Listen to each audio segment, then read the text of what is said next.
ये सिर्फ एक कहानी नहीं है, ये उस सच्चाई की दस्तक है जिससे गांव वाले अब तक डरते आए हैं।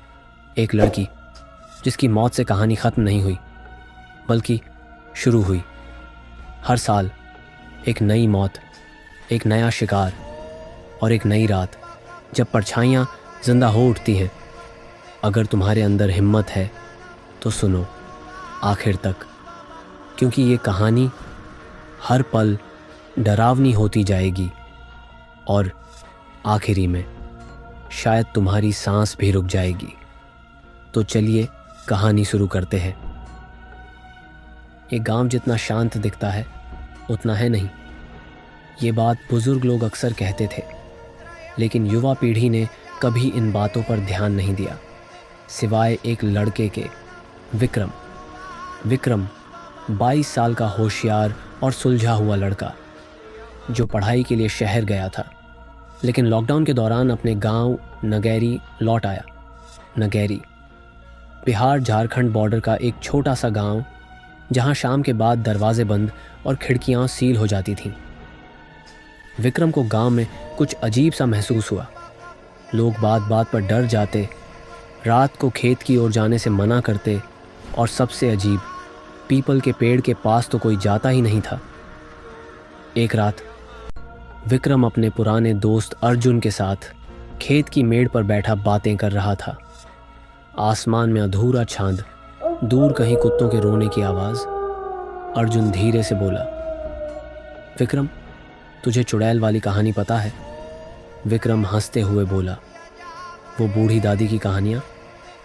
अर्जुन, मैं शहर में रहा हूँ, इन बातों में अब कोई विश्वास नहीं। अर्जुन गंभीर हो गया। एक बार सुन तो ले, गांव की सच्चाई है ये।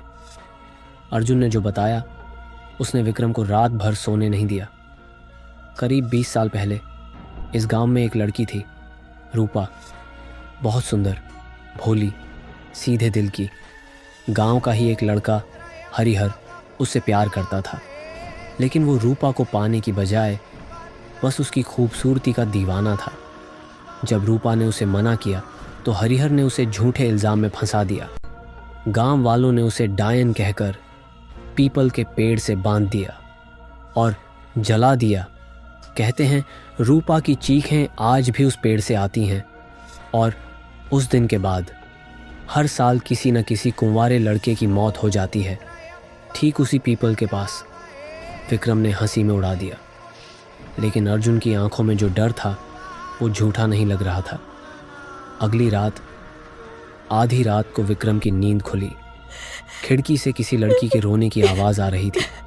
वो उठकर बाहर देखने लगा। एक सफ़ेद साड़ी में लड़की पीपल के पास बैठी थी, बाल खुले हुए, सिर झुका हुआ। विक्रम कुछ पल देखता रहा, फिर बड़बड़ाया, शायद कोई गांव की औरत होगी, रो रही है। वो बाहर निकल पड़ा। जैसे ही वो पास पहुंचा, लड़की ने सिर उठाया। उसके चेहरे पर आंखें नहीं थीं, बस 2 काले गड्ढे और मुंह से खून बह रहा था। विक्रम भागा, पसीने से भीगा हुआ कमरे में घुसा और दरवाज़ा बंद कर लिया। सुबह गांव में यह बात फैल गई। किसी ने रात को पीपल के पास परछाई देखी है। बुजुर्ग महिलाएं फिर से जप करने लगीं। रूपा लौट आई है। विक्रम ने यह बात किसी को नहीं बताई, लेकिन उसका दिल कह रहा था, जो देखा वो सपना नहीं था। सिया, गांव की एक लड़की, शांत, पढ़ी लिखी, थोड़ी अलग सी। वो अकेले रहती थी और गांव की औरतें उसे भी ताने देती थीं। कहीं ये भी तो नहीं। विक्रम की उससे मुलाकात तब हुई जब वह गांव के मंदिर में पूजा करने गया। सिया वहीं बैठी थी। उसकी आंखों में कुछ रहस्य था और एक अजीब आकर्षण। सिया मुस्कुराई। रात को तुम पीपल के पास गए थे? विक्रम चौंका। तुम्हें कैसे पता? सिया ने कहा। मैंने देखा, रुक कर बोली। हर साल यही होता है, कोई ना कोई उस परछाई के पीछे जाता है और फिर लौट नहीं पाता। तीसरी रात अर्जुन लापता हो गया। सुबह उसकी लाश मिली, उसी पीपल के पेड़ के नीचे, पूरी तरह झुलसी हुई, जैसे किसी ने आग में जला दिया हो। गांव में खलबली मच गई। लोग चिल्ला रहे थे, रूपा की आत्मा ने फिर से ले लिया किसी को।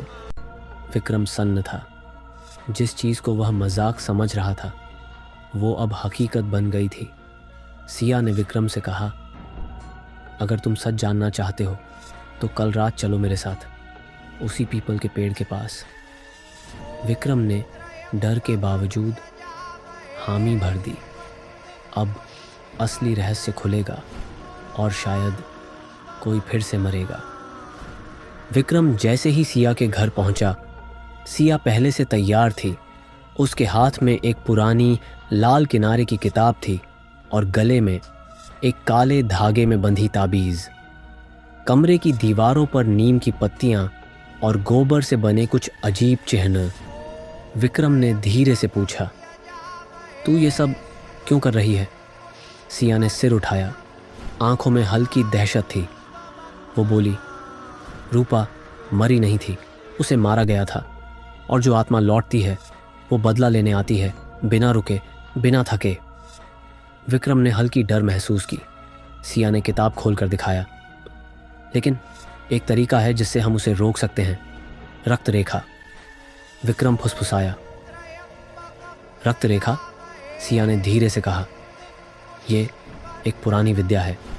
जहाँ भी इसे बनाया जाता है वहाँ कोई आत्मा प्रवेश नहीं कर सकती, लेकिन एक शर्त है, इसे बनाने वाले को अपना खून देना पड़ता है। विक्रम थोड़ी देर चुप रहा, फिर उसकी आवाज़ में कठोरता थी। अगर अर्जुन को बचा नहीं सके तो अब किसी और को नहीं मरने देंगे, चलो। मध्य रात्रि। पीपल के नीचे गांव गहरी नींद में डूबा था, लेकिन दो परछाइयां चुपचाप पीपल की ओर बढ़ रही थीं। एक विक्रम, दूसरी सिया। जैसे ही वो पेड़ के पास पहुंचे, सिया ने अपने हाथ में ब्लेड चलाया। खून की कुछ बूंदें ज़मीन पर गिरीं। फिर नीम की पत्तियों से एक गोल घेरे के चारों ओर रक्त रेखा बनाई। सिया ने फुसफुसाकर कहा, इस घेरे से बाहर मत निकलना। विक्रम का दिल ज़ोर ज़ोर से धड़क रहा था। पेड़ की शाखाएं हिल नहीं रही थीं, बल्कि किसी अदृश्य डर से कांप रही थीं। फिर अचानक चुड़ैल का प्रकट होना। तभी विक्रम को एक जानी पहचानी आवाज़ सुनाई दी। विक्रम! उसने झटके से पीछे देखा। अर्जुन वहाँ खड़ा था, लेकिन वो अर्जुन नहीं था। उसकी आंखें लाल थीं, शरीर झुलसा हुआ, आवाज़ जैसे किसी गहरे कुएं से आ रही हो। विक्रम, तूने मुझे क्यों छोड़ा? विक्रम पीछे हटने लगा, लेकिन सिया चिल्लाई, ये अर्जुन नहीं है, ये वो है। अर्जुन की परछाई धीरे धीरे बदलने लगी। उसका चेहरा लंबा हो गया, आंखें काली, बाल बिखरे, और फिर वो बन गई रूपा। उसकी चीख ने सन्नाटा चीर दिया। मुझे जलाया गया, मैं निर्दोष थी, अब मैं सबको जलाऊंगी। आत्मा और सिया का सच। सिया ने कांपती आवाज़ में मंत्र पढ़ना शुरू किया।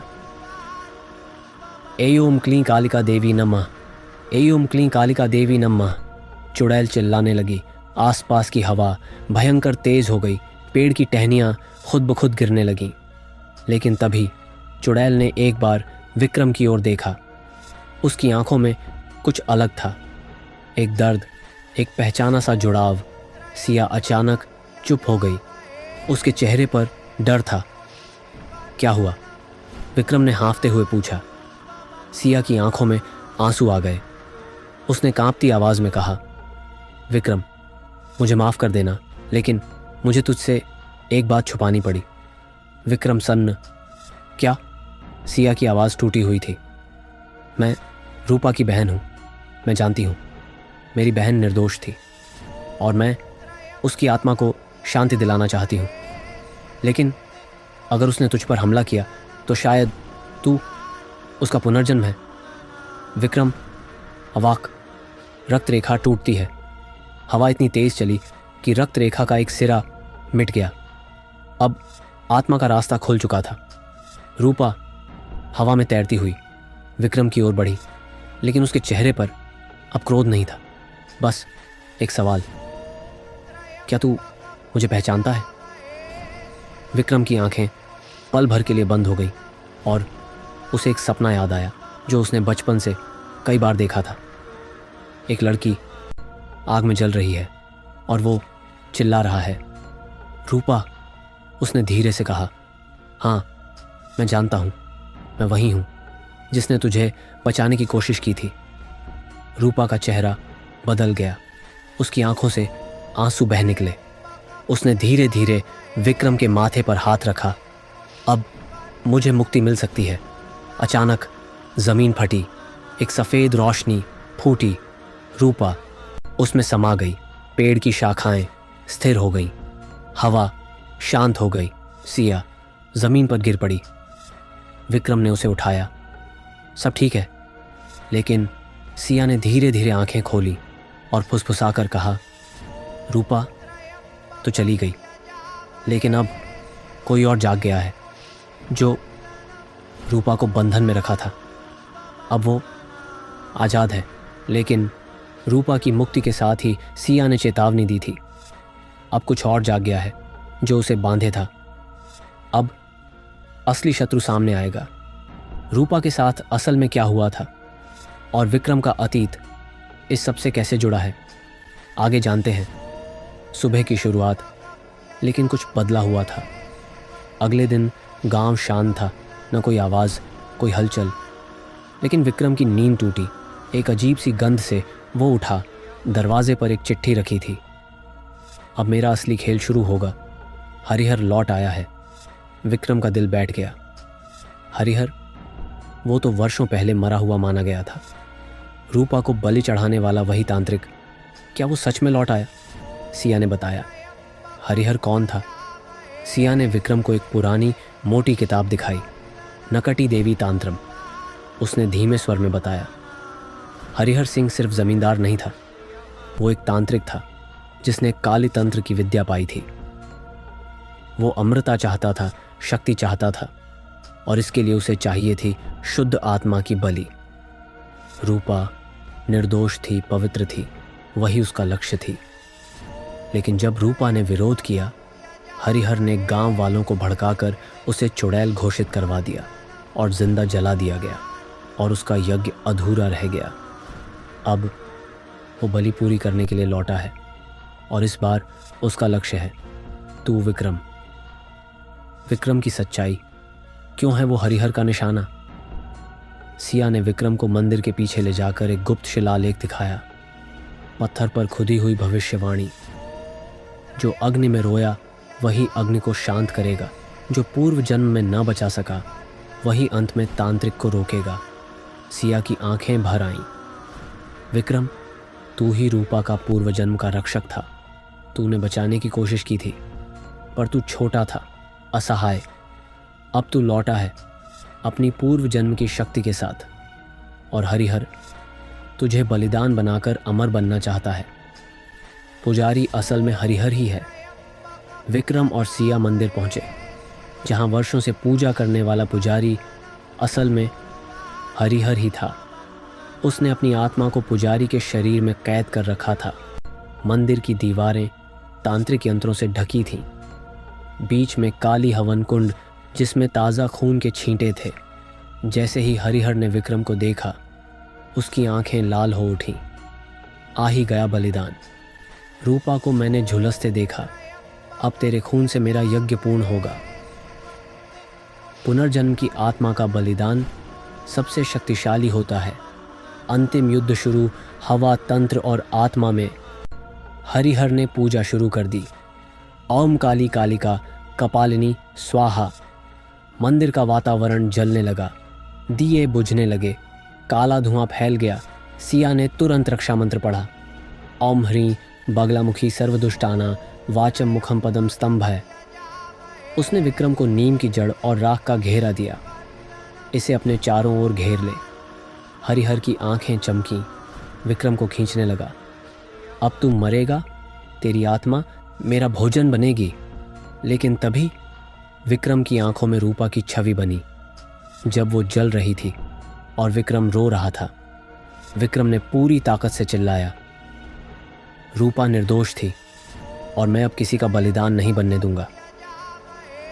उसने अपनी ताबीज़ निकाली, जो रूपा की राख से बनी थी, और उसे हवन कुंड में फेंक दिया। भयंकर विस्फोट हुआ। हरिहर चीखते हुए जलने लगा। तूने फिर से रोक दिया, पर याद रख, मैं फिर लौटूंगा, क्योंकि अंधकार कभी मरता नहीं। और वो राख बनकर हवा में विलीन हो गया। हरिहर के जाते ही हवन कुंड से एक गहरा काला धुआं उठा। सिया ने विक्रम की ओर देखा और कहा, इसे ख़त्म करने के लिए किसी निर्दोष और प्रेम करने वाली आत्मा की बलि चाहिए। मैं ही वो हूँ। विक्रम चिल्लाया। नहीं सिया, रुक जा। लेकिन सिया मुस्कुराई। मुझे अपनी बहन रूपा की मुक्ति से ज़्यादा कुछ नहीं चाहिए, और तुझसे प्रेम, वो भी सच्चा था। उसने मंत्र पढ़ते हुए खुद को हवन कुंड में झोंक दिया। काली आत्मा चिल्लाई, छटपटाई और फिर मिट गई। 1 साल बाद नई शुरुआत। गांव अब शांत है।